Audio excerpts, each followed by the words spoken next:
تکبر کیا ہے؟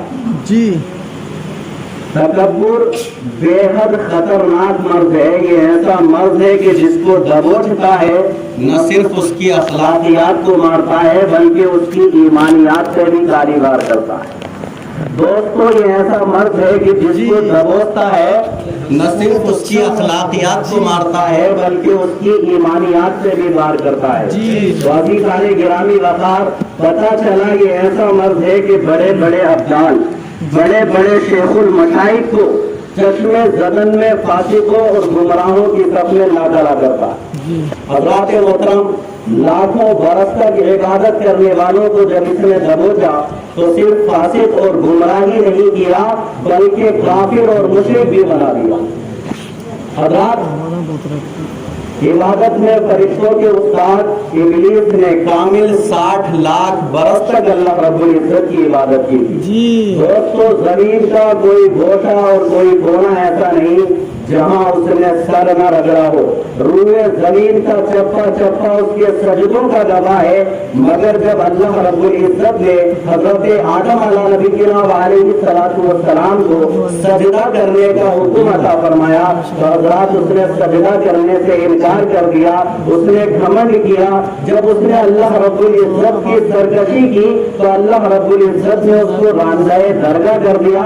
اپنے دربار سے اس کو دھتکار دیا نکال دیا. اب پتہ چلا اس کی لاکھوں برس کی عبادتیں رائے گا گئی. کچھ کام نہ آئی اس کی عبادتوں اور ریاضتیں. گیا شیطان مارا ایک سجدہ کے نہ کرنے سے. اگر لاکھوں برس سجدے میں سر مارا تو کیا مارا.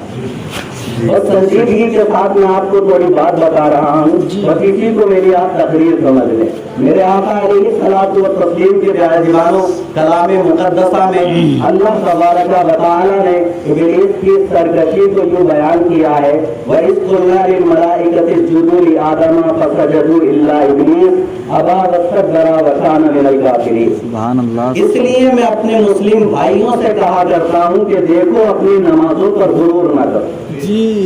تکبر نہ کرو, گھمنڈ نہ کرو.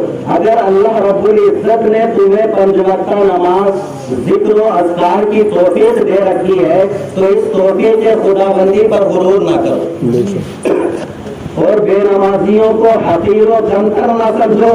اس لیے کہ کیا پتا کہ آج جسے ہم ذلیل و خوار سمجھ رہے ہیں کل وہ اللہ کے دربار میں عزت و عظمت والا ہو. ممکن ہے کہ اس کی کوئی ادا اللہ کو پسند آ جائے اور اللہ رب العزت اس کو جنت کا پروانہ عطا فرما دے, اس کو جنت کا انعام عطا فرما دے اور ہم اپنے کسی بڑے گناہ کی وجہ سے جہنم کے مستحق ہیں.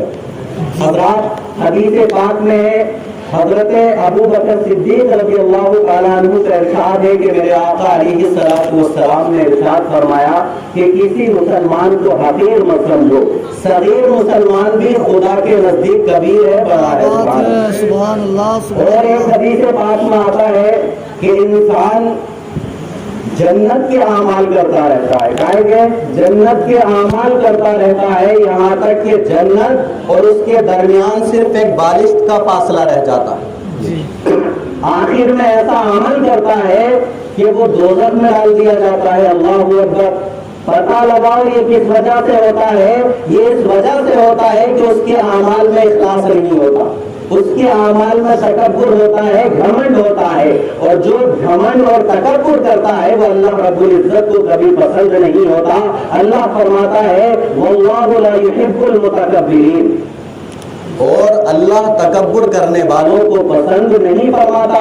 تو میرے آقا علیہ الصلوۃ والتسلیم کے پیاروں عزیزان گرامی وقار جب کسی کے دل میں یہ خیال سرسرائے کہ وہ کچھ ہے, چاہے وہ اپنے اس تکبرانہ خیال کا برملا اظہار کرے نہ کرے, خواہ وہ برسرے محفل تکبرانہ ڈائیلاگ بولے نہ بولے, خواہ وہ اوروں میں کبر و نفوذ کی نمائش کرے نہ کرے, صرف کچھ ہونے کا دل میں خیال کر نہ پکڑائے ہی اس کی دنیا بھی اخروی ہلاکت کے لیے کافی.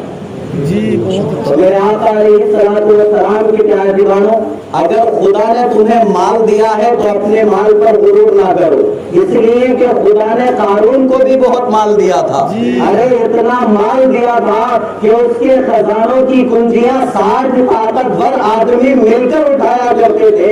اللہ اکبر! اتنا بڑا مالدار، اتنا بڑا سرمایہ دار، اتنا بڑا پیسے والا، لیکن جب اس نے اللہ رب العزت کی سرکشی کی اور اللہ کے بندوں کے سامنے اگلا تو اللہ رب العزت نے اس کو ایسی مار کھلائی کہ دولت سمیت اس کو تہس نہس کر دیا اور ہمیشہ کے لیے اس کے غرور کا خاتمہ کر دیا۔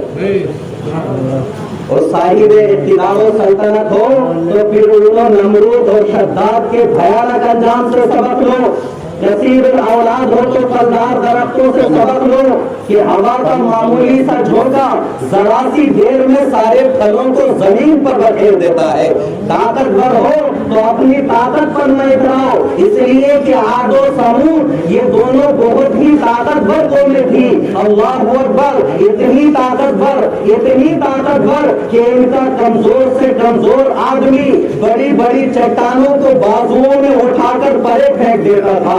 اللہ اکبر! لیکن جب انہوں نے اللہ رب العزت کی سرکشی کی اور خدائے جباروں کا ہار کے سامنے گئے تو اللہ رب العزت نے ان کا نام و نشان ملا دیا۔ میرے آقا علیہ السلام کے پیارے دیوانوں، اگر صاحب علم و فن ہو، صاحب علم و فن ہو تو اپنے علم و فن پر غرور نہ کرو، اس لیے کہ ہم نے بڑے بڑے سینکڑوں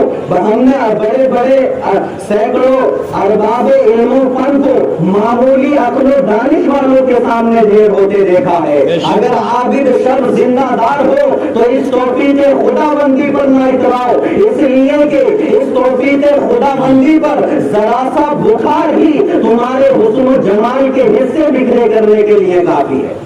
جوان ہو تو اپنی جوانی پر گھمنڈ نہ کرو، تکبر نہ کرو، غرور نہ کرو، اس لیے کہ ہم نے ایک سے ایک طرفدار جوانوں کا جنازہ خاک میں ملتے دیکھا ہے، اٹھتے دیکھا ہے۔ میرے آقا علیہ الصلوۃ والتسلیم کے پیارے دیوانوں، میں آپ کو تاریخ کی سیر کیوں کراؤں؟ میری اپنی نگاہوں نے نہ جانے کتنے مالداروں کو نالے شبیرہ کا محتاج دیکھا ہے، کتنے سجیلے جوانوں کی جوانیاں خاک میں ملتے دیکھی ہے، کتنے بہادروں کو ٹوٹتے اور بکھرتے دیکھا ہے۔ میرے آقا علیہ الصلوۃ والتسلیم کے پیارے دیوانوں، میں آپ کو دور کیوں لے چلوں؟ میرے اپنے علم میں کتنے پھولوں کو شرما دینے والے چہرے تھے، گویا ایسا معلوم ہوتا تھا خدا نے ان کو اتنا حسن عطا فرمایا ہے کہ کبھی ڈھلے گا نہیں۔ اللہ اکبر! لیکن وقت کے تھپیڑوں نے ایسی مار پلائی کہ چند ہی سالوں میں یوں مرجھا گئے کہ اب ان کے حسن و جمال کا سراغ تک نہیں ملتا۔ اس لیے دوستوں میں آپ سے کہنا چاہوں گا، تازگی پہ تم اپنی اس قدر نہ اتراؤ، تازگی پہ تم اپنی اس قدر نہ اتراؤ، پھول بن کے مرجھانا ہے کلی کا مستقبل، پھول بن کے مرجھانا ہے کلی کا مستقبل۔ میرے آقا علیہ السلام کے پیارے دیوانوں، بس 2-3 منٹ اور میں آپ کے لوں گا ایک بار اور درود پاک کرنے۔ اللہم صلی وسلم علی سیدنا و مولانا محمد معدن الجود والکرم صلی اللہ تعالی علیہ وسلم۔ دوستو، اللہ رب العزت نے انسانوں کو مٹی سے پیدا کیا تاکہ اس کے سامنے آگے اس کے سامنے سرکشی نہ کرے اور اس کی زمین پر فساد نہ پھیلائے، اس کے بندوں سے فرعون کے انداز میں نہ ملے۔ لیکن یہ عجیب بات ہے کہ انسان غرور کرتا ہے، گھمنڈ کرتا ہے، تکبر کرتا ہے اور قول و فعل سے یہ باور کراتا ہے گویا وہ کبھی مرے گا نہیں۔ اللہ اکبر! جبکہ دونوں جہاں کی ہر چیز اللہ رب العزت کے حضور سجدہ ریز ہے اور ہمیں بزبان حال پکار کر کہہ رہی ہے کہ دیکھو غرور مت کرو، دیکھو گھمنڈ مت کرو، غرور صرف اللہ کا حق ہے، تکبر صرف اللہ رب العزت کو زیب دیتا ہے۔ عزیزان گرامی وقار، ہے کسی کے دل، ہے کسی میں اتنی ہمت کہ بغیر کسی آلہ کے سورج سے جو ہے نگاہیں ملا سکے، ہے کسی میں اتنی ہمت تو کوئی سورج سے جو ہے چند منٹ تک نگاہیں نہیں ملا سکتا۔ لیکن دوستو ذرا غور کرو کہ آج ساری دنیا کو روشنی بانٹنے والا سورج اور اپنی برق